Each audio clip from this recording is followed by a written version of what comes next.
Así que permítanme compartirles por unos minutos la palabra, lo que hacemos para todos aquellos amigos que por ahí nunca estuvieron en una iglesia, pero que sí se conectan y están recibiendo y Dios los está tratando. Queremos decirles que simplemente compartimos los principios que creemos y los principios que están en la Biblia. Y el día domingo yo les hablaba de una secuencia de palabras que estoy compartiendo acerca de una gran pregunta que nos hacemos todos, una gran pregunta que la hacemos en nuestra intimidad, en nuestro interior, y que también la verbalizamos. Y esa pregunta es, ¿por qué el encierro? ¿Por qué tenemos que estar encerrados? ¿A quién se le ocurrió esto? ¿Verdad? Y entonces el domingo pasado yo les di el primer tópico y si no lo escuchaste, lo podés buscar en el canal de YouTube, donde ahí vas a encontrar toda la secuencia, pero vas a encontrar la parte número 1 porque hablamos de esa gran pregunta y en primer lugar, el primer cimiento que puse el día domingo es que muchas veces este encierro se da para que nosotros podamos planear un mejor comienzo el día después. Y vimos acerca de la vida de Noé, y muchos se han divertido, especialmente con lo que hablé de los animales, porque claro, muchas veces leemos en la Biblia estas cosas y no le prestamos atención.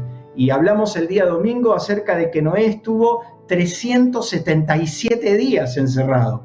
Hay algunos que me pidieron las citas bíblicas, que se las pasé, no tengo ningún problema de pasárselas, donde si ustedes van sumando los días, fueron el tiempo exacto que Noé estuvo adentro del arca del día 1 hasta el día que bajó. Y les dije que la situación de Noé no era la más cómoda de todas. Estuvo 377 días con más de 7.000 especies de animales en un lugar totalmente cerrado y pintado de negro por dentro y por fuera. Así fue la orden de Dios, que tenía que calefatear toda el arca con brea.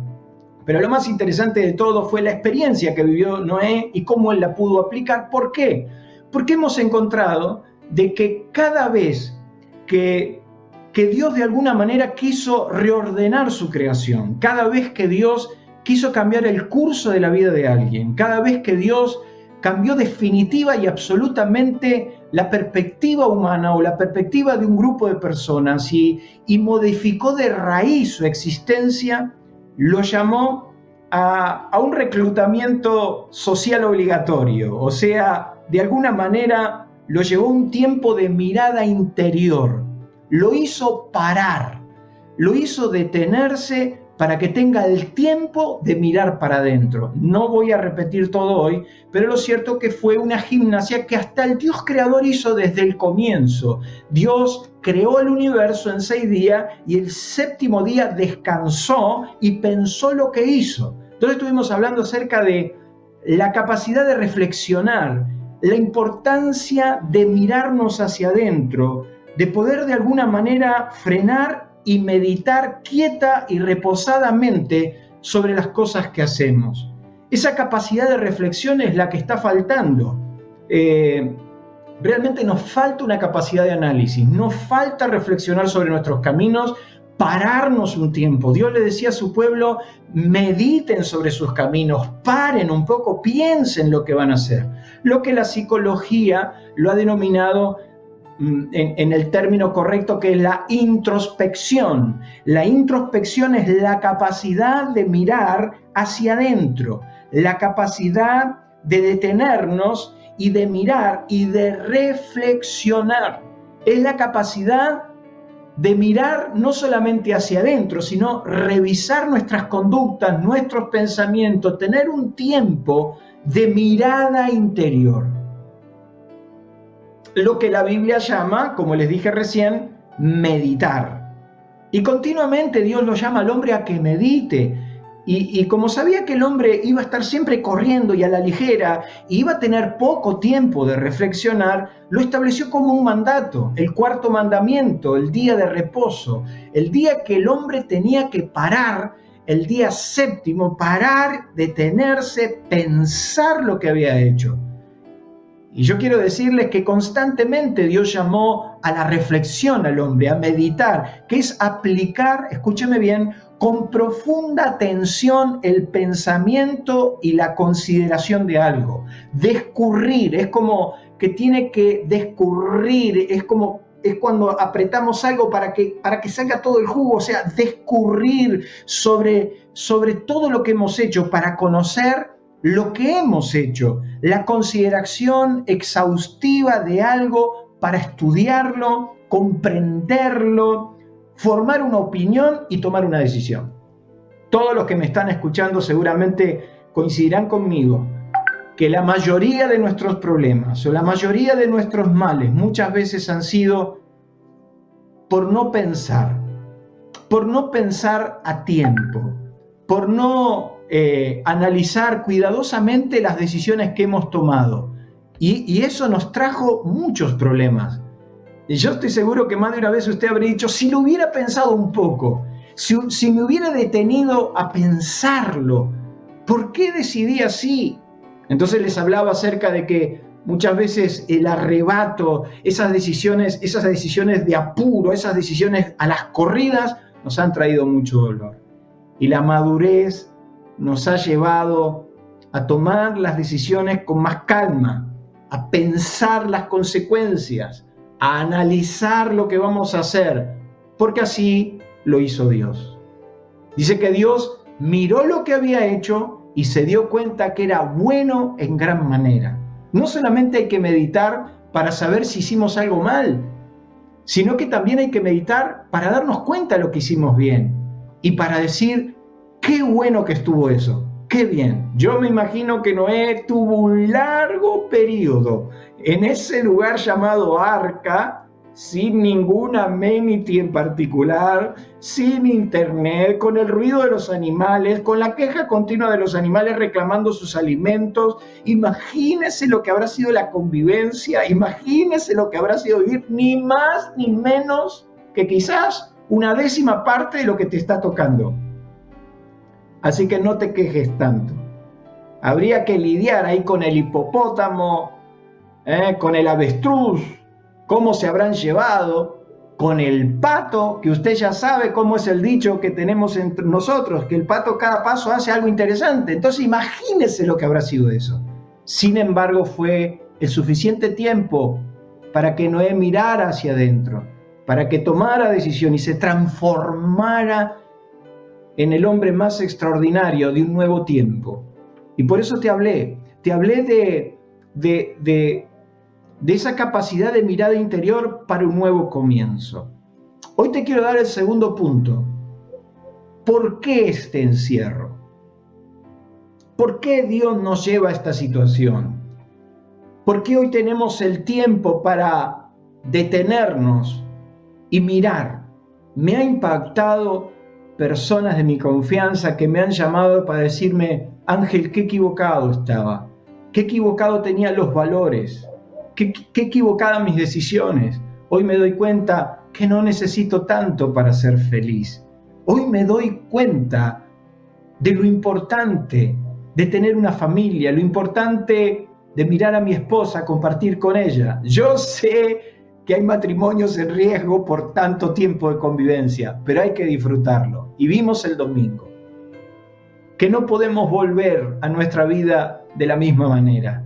Les conté mi experiencia, cómo en el peor momento de mi vida me di cuenta lo importante que era tomarme un tiempo para meditar sobre mi vida, pensar que había hecho mal, darme cuenta, y Dios me mostró y me hizo entender, y hice mi lista. Yo no sé si hiciste tu lista. Le dije a todo, tiene que hacer su lista.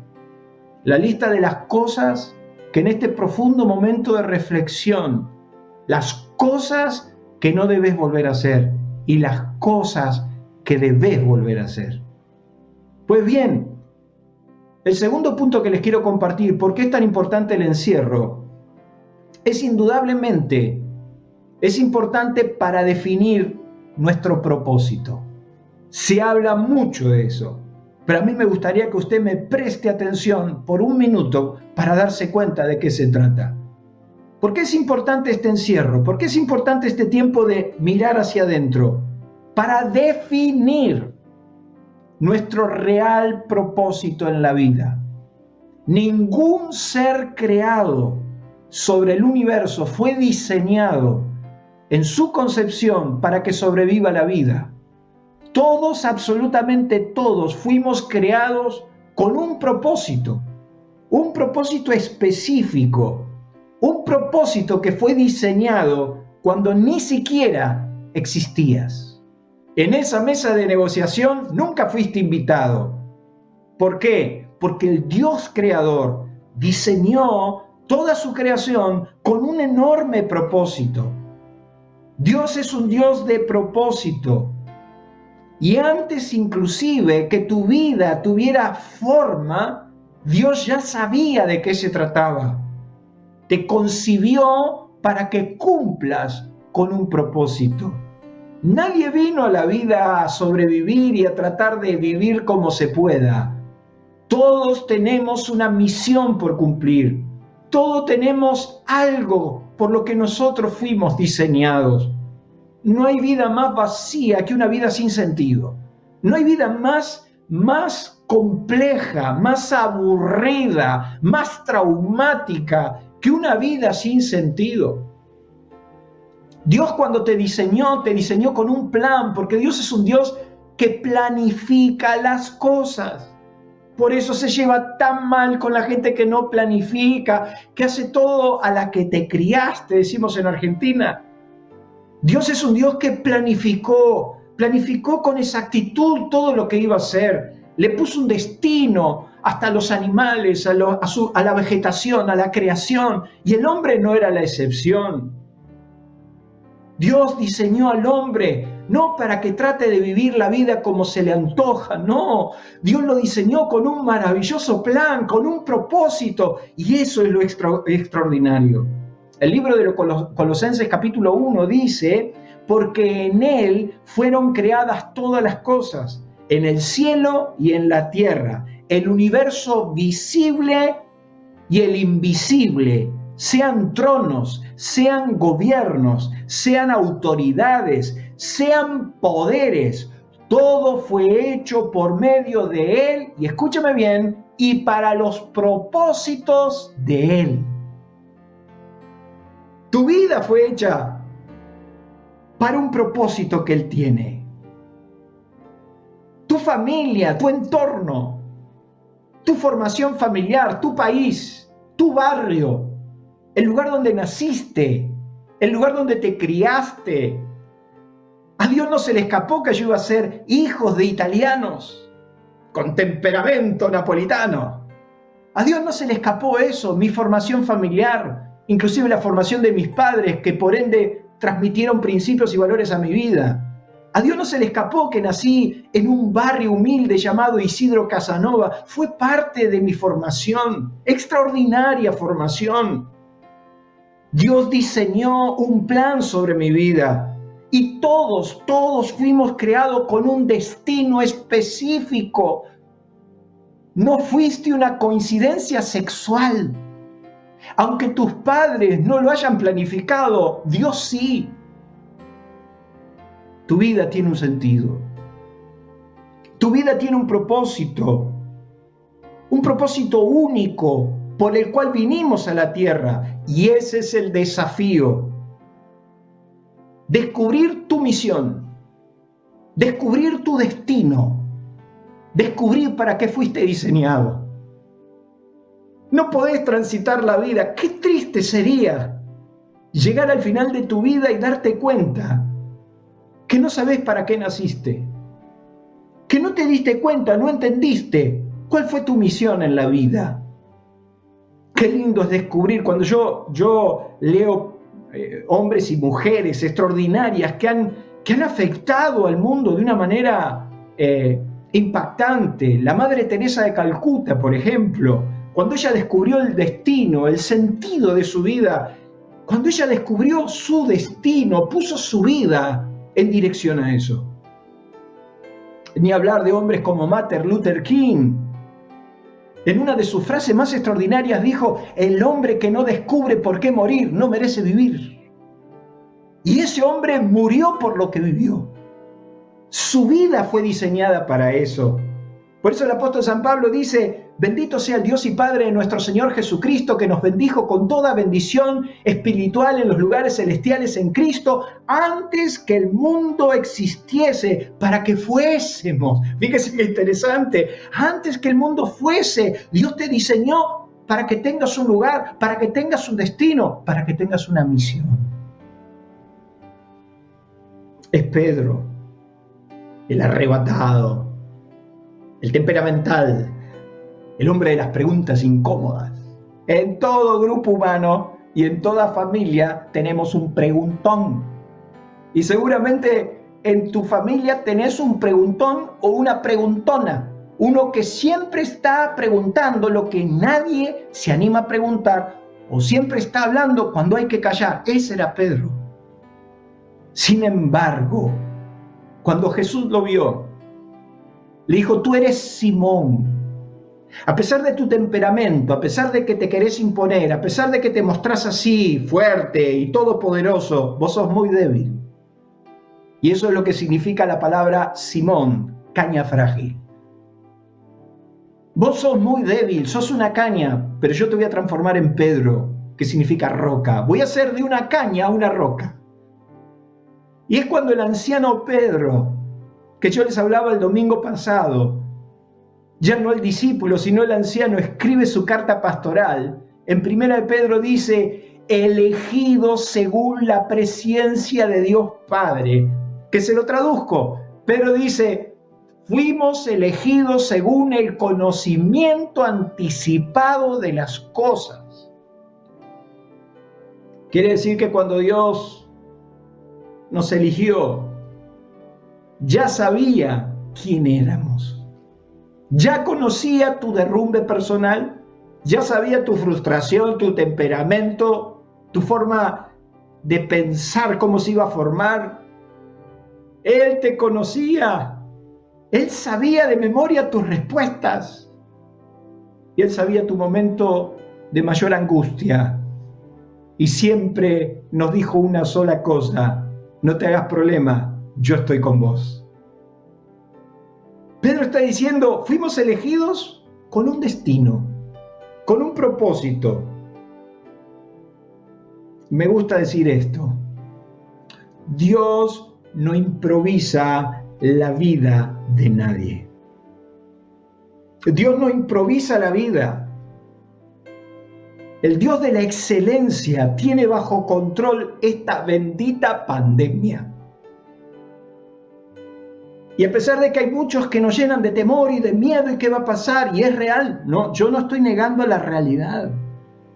Yo no me tomo el X-15 y me voy al transbordador espacial para vivir desde otro contexto y decir las cosas. No, estoy en el planeta Tierra, me levanto todos los días a las 5 de la mañana, me voy a trabajar como puedo, enfrento la crisis económica que atraviesa mi empresa, mi comercio, sufro con mis clientes de la misma manera. Estoy en el planeta Tierra. Pero yo sé todas las mañanas que el que está conmigo siempre lo va a estar. Dios no improvisa. Nos encerró para algo. Y esto va a transformar nuestras vidas.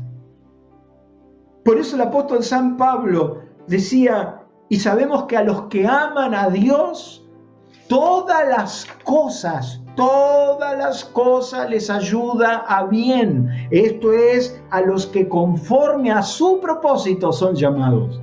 A los que aman a Dios, todas las cosas les ayudan a bien. Este encierro ayuda bien, sí, aunque estés adentro de un arca, ayuda a la convivencia, ayuda a destapar lo que hemos tapado, porque siempre estuvo ahí. Propósito, destino. Es la determinación firme de algo. Propósito es el objetivo que se pretende alcanzar. Es la voluntad y la intención expresa hacia algo.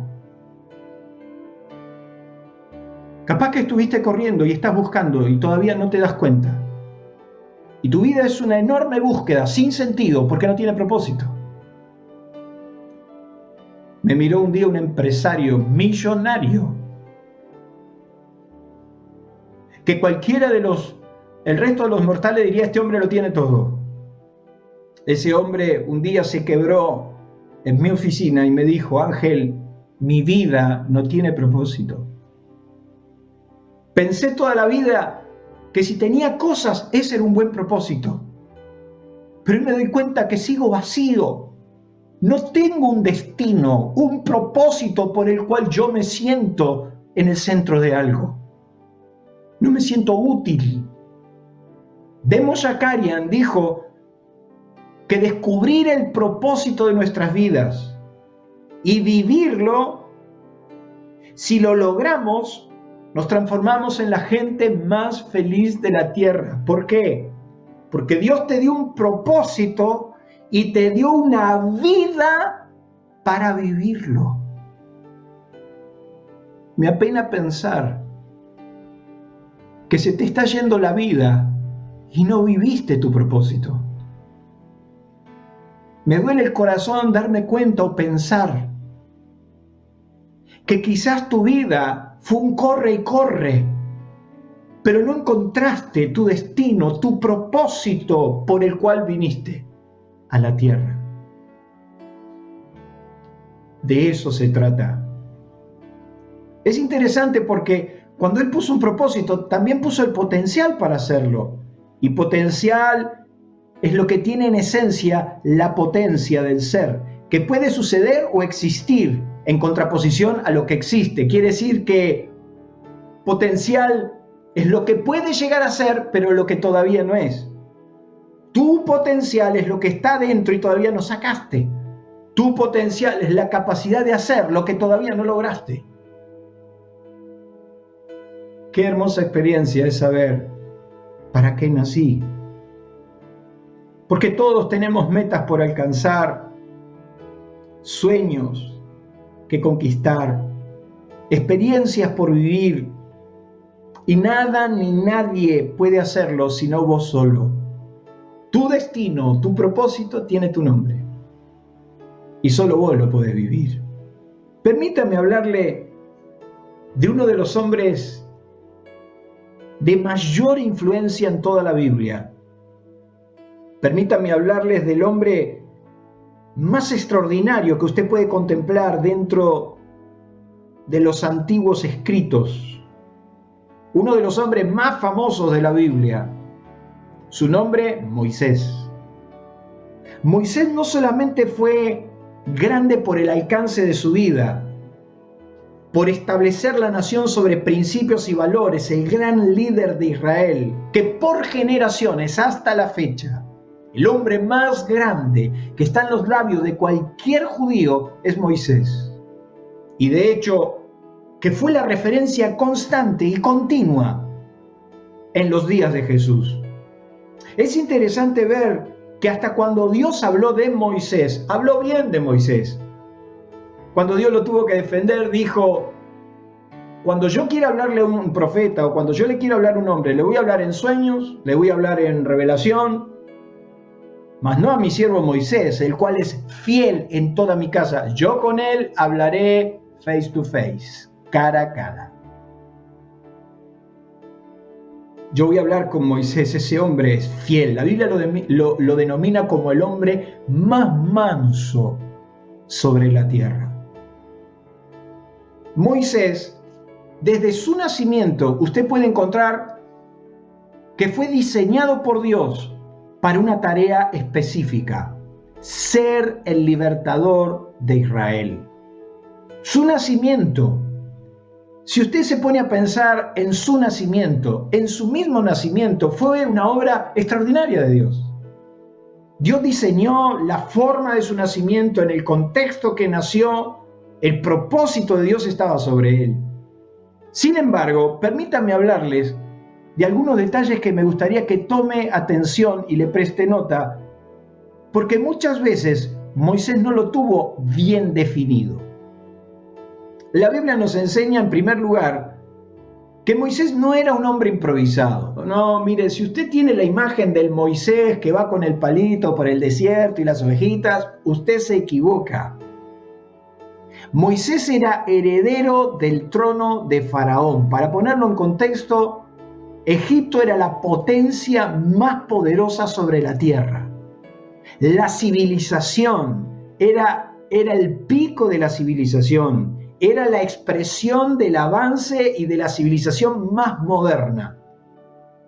Yo quiero decirle que los egipcios fueron seres extraordinarios y de hecho que su aporte de tecnología, su aporte a la ciencia ha sido vital para muchas cosas de las que hoy disfrutamos. La Biblia nos enseña que fue enseñado Moisés en toda sabiduría de los egipcios. Para empezar, yo quiero decirle que Moisés estudió en la mejor universidad de todas. Fue instruido en toda la sabiduría de los egipcios. Los egipcios estudiaban el cosmos, los egipcios estudiaban inclusive las ciencias humanas. Moisés era un hombre instruido en esa sabiduría. No solamente eso, sino que era el general del ejército egipcio como heredero del trono, por lo cual hasta la historia lo registra. Esto no solamente está en la Biblia, la historia lo registra como el comandante en jefe de las tropas de Egipto, uno de los estrategas militares más extraordinarios de la historia. Se dice en los libros de historia y de los egipcios que fue Moisés quien dirigió la batalla contra los etíopes y logró la victoria más extraordinaria para su reino.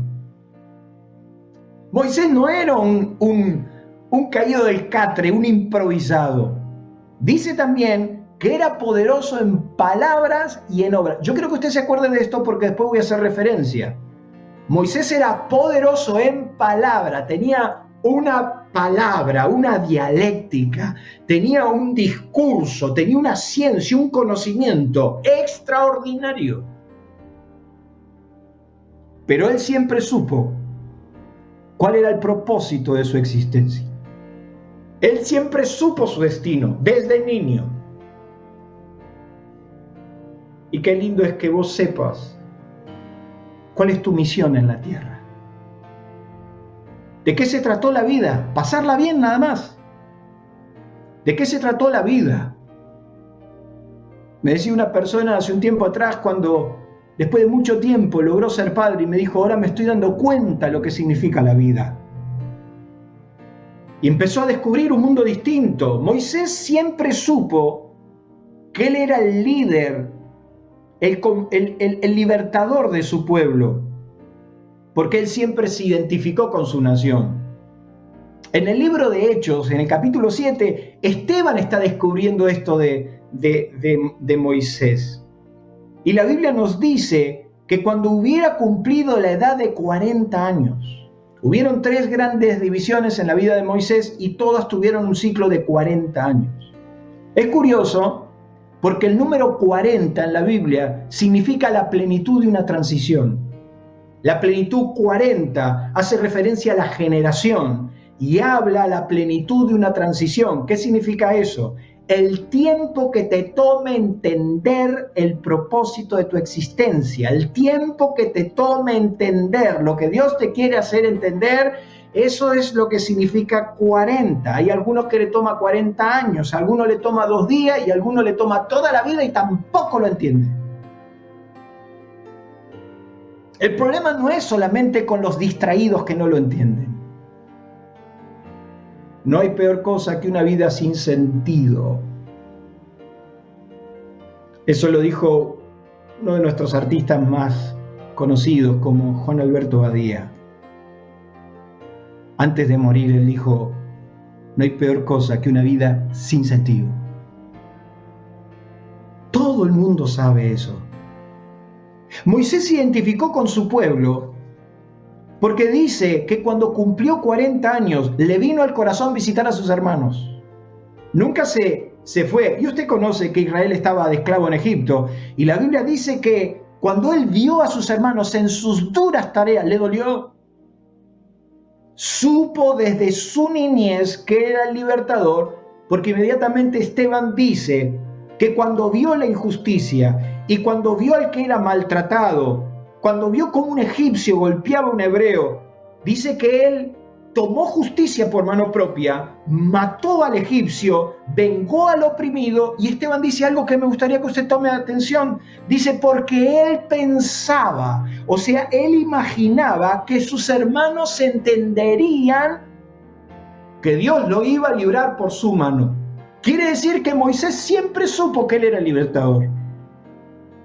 Buscó la ocasión, buscó el momento para mandar una señal a todo el pueblo esclavo diciendo: yo soy el libertador.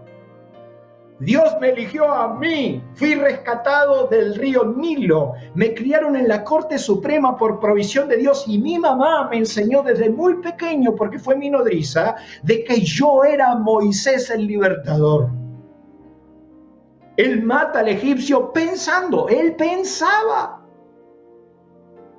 cómo iban a ser las cosas.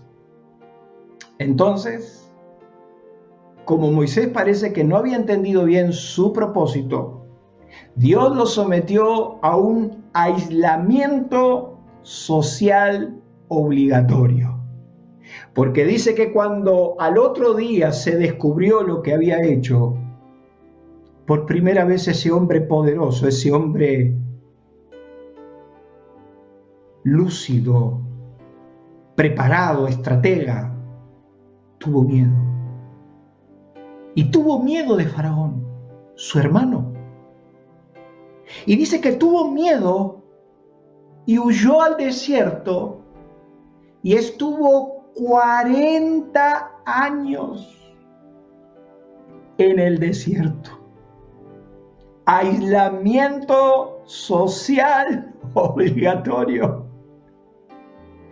Y la Biblia nos dice, que el libro de Hechos, Esteban lo cuenta perfectamente, que al oír las palabras Moisés huyó del miedo y vivió como extranjero y se fue al desierto 40 años hasta cuando se le apareció el ángel de Dios. 40 años de mirada interior. Yo creo que usted tendría que ser un poquito agradecido. Lleva 40 días y está rodeado de cosas. La Biblia nos cuenta que Moisés fue al desierto 40 años y se dedicó a pastorear las ovejas de su suegro. Dios me libre y me cubra con su sangre preciosa. Siempre hago el mismo chiste, pero lo repito. Imagínese que aparte de perder su trono, aparte de perder su poder bélico, aparte de dejar los palacios de Faraón, de golpe te encontrás cuidando ovejas que no son tuyas y son de tu suegro, de peón de suegro, criando ovejas. Un animal, permítame la expresión, pero para que lo entienda, tonto. Un animal torpe. Un animal que necesita guía constantemente.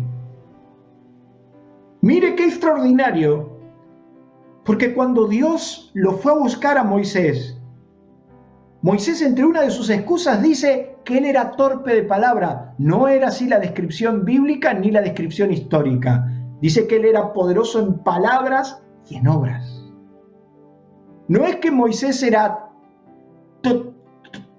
torpe de hablar porque siempre lo fue, sino que con el tiempo y la soledad se volvió tartamudo, perdió el habla, no tenía con quién hablar. 40 años escuchando las ovejas de su suegro, 40 años aislado, 40 años de mirada interior, 40 años de introspección, de analizar, de pensar.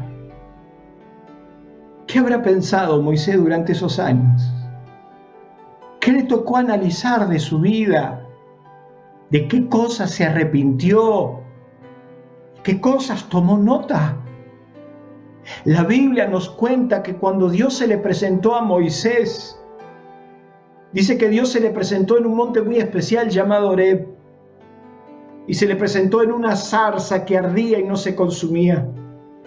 Y entonces dice que Moisés dijo: yo ahora voy a ver de qué se trata.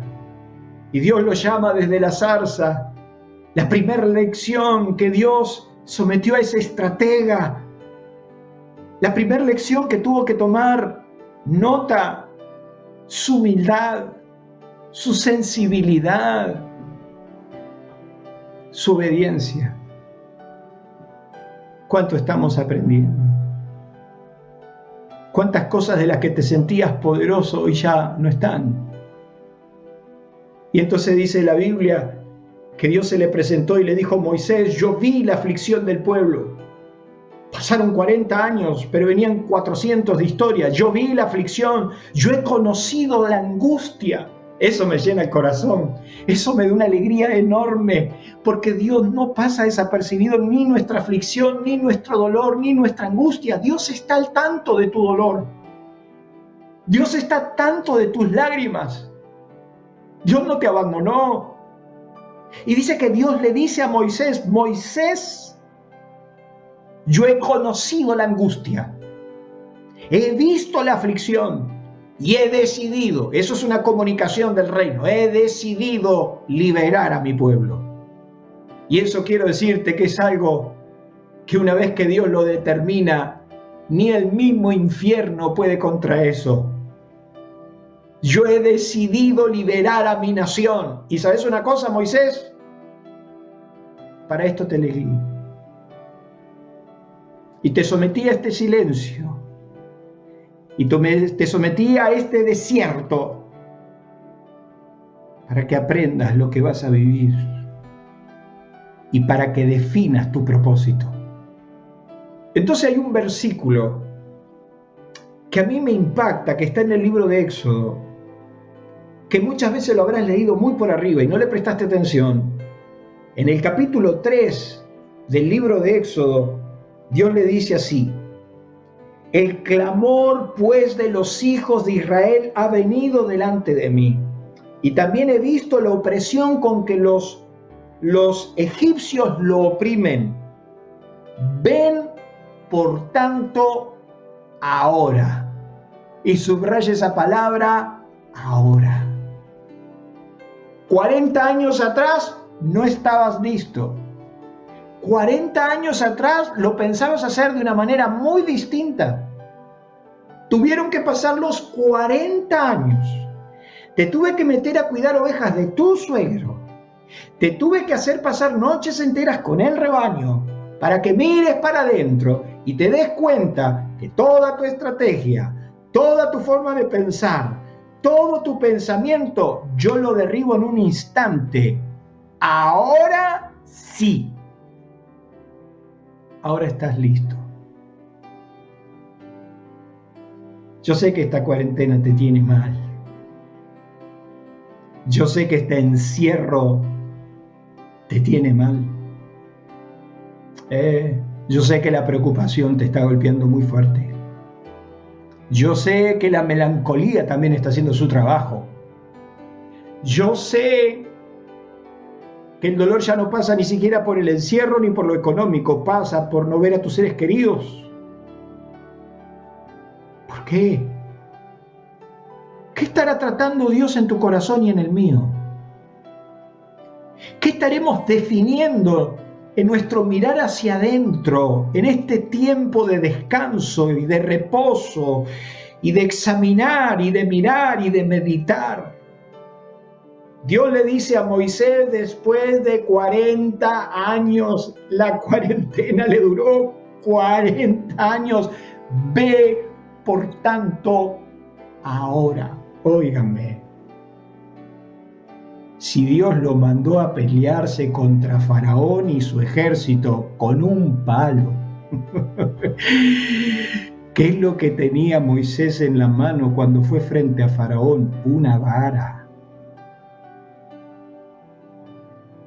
Me dijo hace un tiempo atrás un hombre que yo admiro mucho, un banquero amigo, querido amigo,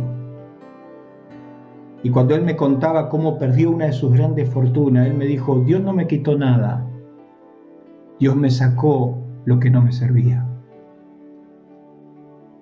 Moisés se fue demasiado ligero de ropa y de estrategias.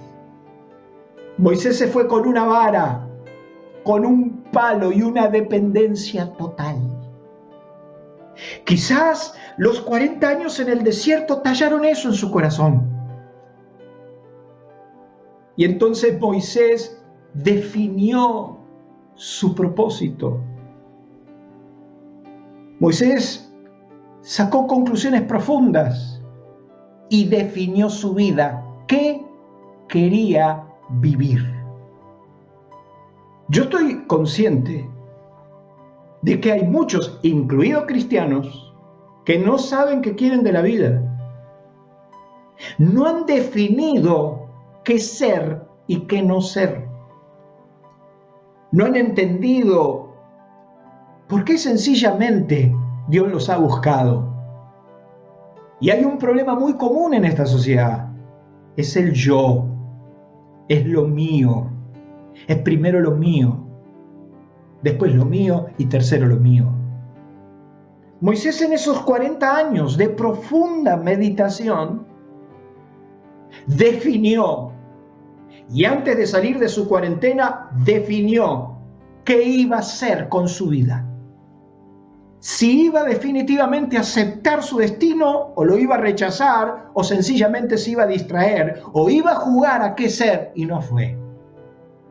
Perder tu vida, perder tu energía, perder tu capacidad en una vida que Dios no diseñó para vos.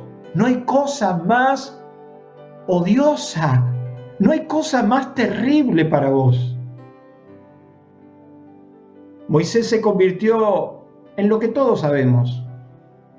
Y no me quiero detener ahí, sino que me quiero detener en lo que la Biblia va a describir de ese hombre después de la cuarentena. 4 aspectos que quiero que tomes nota. Y está en el libro de Hebreos, en el capítulo 11, la galería de los hombres de fe, la galería de los hombres más extraordinarios. Cuando la Biblia va a hablar de Moisés, dice: por la fe Moisés, cuando nació, fue escondido por sus padres por 3 meses, porque lo vieron niño hermoso y no temieron el decreto del rey. Por la fe Moisés, hecho ya grande, o sea, ya no es el niño, sino hecho ya grande. En primer lugar, miren lo que se convirtió Moisés. En primer lugar dice, rehusó llamarse hijo de la hija de Faraón. ¿Usted tiene noción de lo que eso significa? Ser hijo de la hija de Faraón cuando Egipto dominaba el mundo. Dice la Biblia que Moisés rehusó a ese derecho. Lo primero que yo destaco de Moisés, después de esa grande cuarentena, él podría haber vuelto a Egipto como el hijo heredero del trono. Pero él volvió a sus hermanos. Él volvió con un palo en la mano, definido.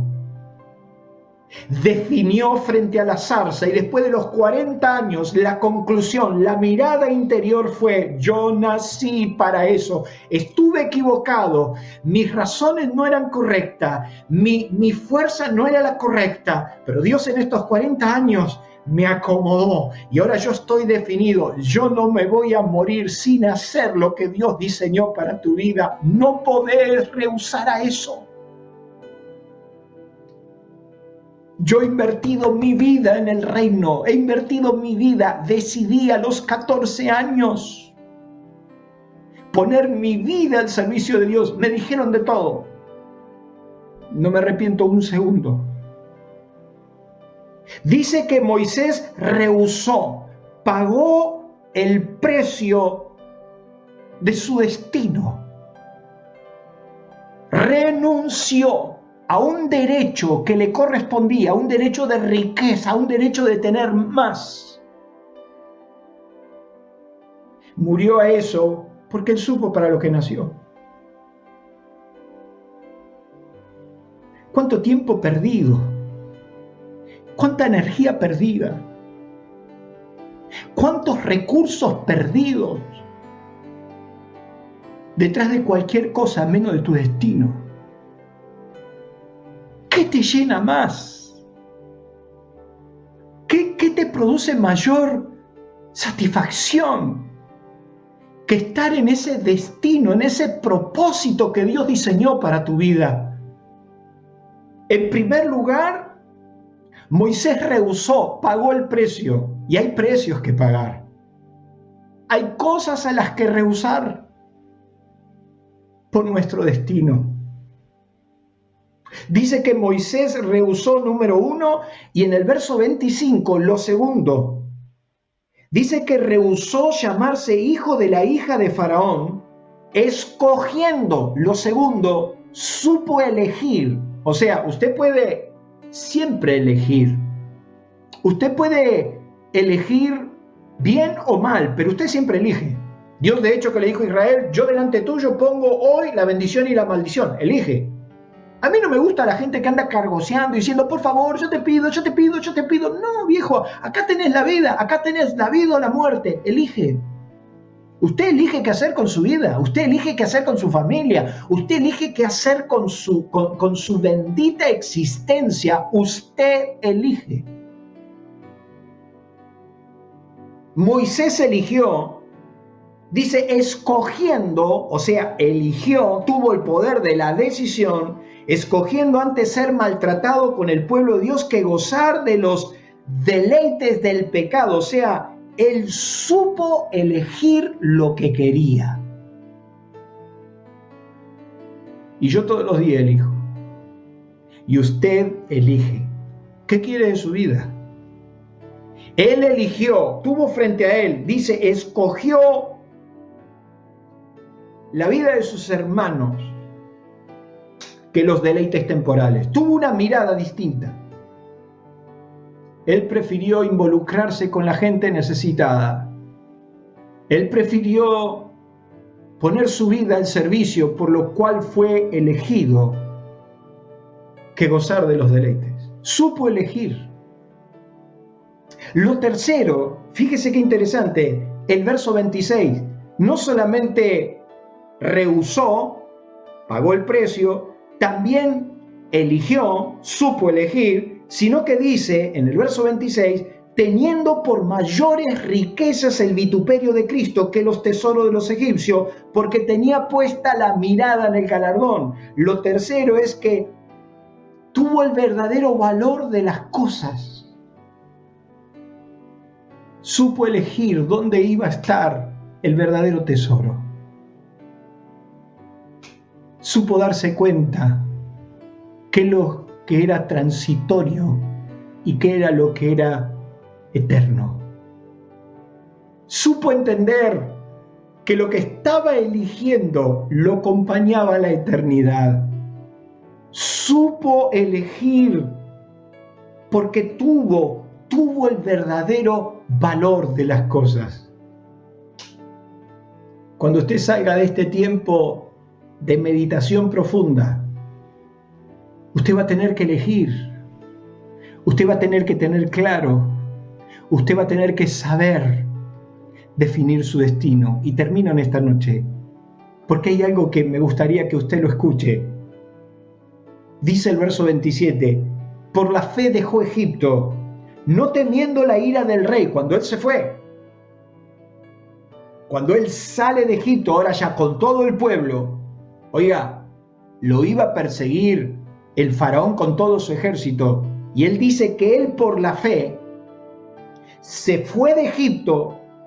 La última vez que faraón lo vio le dijo, nunca más verás mi rostro, y la próxima vez que vea van a ser en otros términos, cuando él se estaba enojando por todas las plagas. Y nunca más Moisés vio a su ex hermano, porque era su hermano, no de sangre, pero también era su hermano. Pero dice el verso 27, por la fe dejó Egipto, no temiendo la ira del rey, porque se sostuvo como viendo al invisible. Quiere decir que cuando Moisés salió de Egipto, sabiendo que la ira de Faraón venía detrás de él, Moisés vio lo que nadie vio. Tuvo una mirada de fe, una mirada puesta en las cosas que no se veían. Supo aprender a vivir lo que nadie vio. Lo que dice el apóstol San Pablo, que cuando caminamos en fe no debemos mirar las cosas que se ven, sino las que no se ven, porque las que se ven son temporales, pero las que no se ven son eternas. Dice, él no vio la ira del rey, sino que él se sostuvo, él se mantuvo como un hombre de fe, viendo lo que nadie veía, viendo a Dios que lo estaba guardando, viendo a Dios que lo ayudaba, viendo a Dios que estaba con él. Escúcheme bien. Este hombre eligió por lo que murió. Eligió vivir y morir en su destino. Y aunque por una vieja discusión que tuvo, su corazón en un momento le jugó una mala pasada y él no pudo entrar, pero él pudo ver, por lo que luchó 80 años, más 40 de formación, 120 años. Así murió Moisés, dice, anciano y lleno de días. Sus ojos nunca se oscurecieron, ni perdió su vigor. Y tuvo el privilegio que hasta Dios mismo lo entierre. Es Moisés el hombre que definió su propósito, supo renunciar a todo y definió quién quería ser. Y yo lo que te quiero preguntar es si vos definiste realmente qué querés de tu vida, qué querés para tu familia, qué querés ser y en qué querés invertir tu vida. Porque es probable que estás haciendo cualquier cosa menos lo correcto. Que este tiempo de profunda retrospección, que este tiempo de profunda meditación te ayude a definir tu propósito y puedas tomar una decisión con Dios de que luego que salgas de esto, vos vas a hacer lo que tenías que hacer. Noé definió un nuevo comienzo. Moisés definió dónde invertir su vida, qué hacer con su vida y hasta renunció a una fortuna, renunció a un montón de deleites, renunció a todo con tal de vivir su destino. Yo hace tiempo que tomé mi decisión. Mi decisión es Argentina. Mi decisión es Buenos Aires. Mi decisión es San Justo. Mi decisión es Aliento de Vida. Yo podría estar en cualquier parte del mundo, no solamente como empresario, sino como ministro. Me han invitado de todas partes del mundo y de grandes ministerios. Yo he decidido qué hacer de mi vida. He decidido invertir mi vida en lo que pienso morir. ¿Por qué? Porque cuando vaya delante de Dios podré decir, Señor, vos diste un propósito, trazaste una meta en mi vida. Aquí está, yo la cumplí. ¿Qué le parece si oramos en esta noche? ¿Qué le parece si le decimos a Dios que nosotros queremos invertir nuestra vida en lo que Dios diseñó para nosotros? Si todavía no encontraste tu destino, es el único que te lo puede mostrar es Dios. A mí no me gusta la gente que anda repartiendo talentos, ministerios, y dice, vos vas a hacer esto, vas a hacer lo otro. Y muchas veces la gente hasta viene a la iglesia pensando que yo soy el San Pedro de la iglesia que le da trabajo a todo el mundo. No. Dios va a trazar tu destino. Dios ya lo trazó, te lo va a mostrar. No esperes otra cosa más que Él te diga para qué te formó.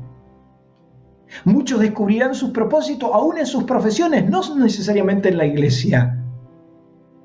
Me decía el dueño de uno de los laboratorios más grandes de Latinoamérica: Ángel, yo soy un hombre que lo tengo todo, pero yo entendí que mi propósito es mantener mi empresa porque a través de ella yo sostengo más de 170 familias. Tu propósito puede ser tu empresa, tu propósito puede ser y está relacionado a tu familia, a tu necesidad, a lo que fuera. El tema es descubrirlo. Y el tema, como Moisés, es decir, yo no voy a gastar un día más de mi vida, yo no voy a perder el tiempo, yo me voy a enrolar en ese propósito por el cual nací y mi vida la pongo ahí. La mejor inversión. Así que quiero orar por vos.